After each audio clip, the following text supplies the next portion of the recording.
A nerve impulse is an electrical current that travels along dendrites or axons due to ions moving through voltage-gated channels in the neuron's plasma membrane. Voltage-gated channels open and close in response to an electrical voltage, so they are affected by changes in electrical charge around them. When a neuron is at rest, a charge difference is maintained between the inside and outside of the cell. This charge difference is produced and maintained largely by active transport using sodium-potassium pumps. The pumps send sodium ions out of the cell and bring potassium ions in. While other channels allow some flow of potassium ions back out of the cell, the sodium ions cannot easily get back in to replace the lost positive charges. The overall result is that the exterior of the cell has a net positive charge and the interior has a net negative charge. The difference in charge between the interior and exterior of the cell is called the resting membrane potential.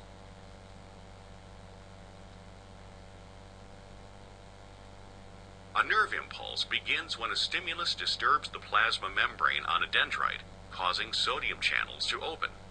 Sodium ions flow into the cell, lessening the charge difference at that location.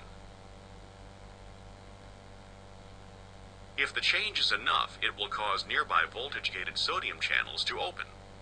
This allows so many sodium ions to flood into the cell at that location that the membrane there is depolarized, with the local region inside the cell having a net positive charge and the outside of the cell having a net negative charge.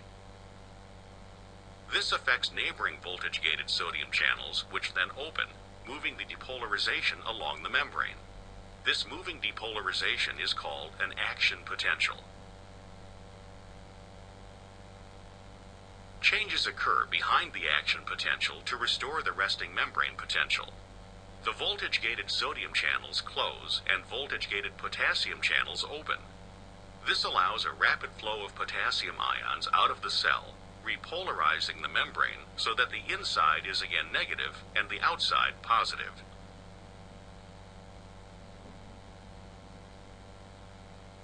This is followed by use of sodium-potassium pumps to fully restore the resting membrane potential and to reestablish proper concentrations of sodium and potassium ions inside and outside the cell.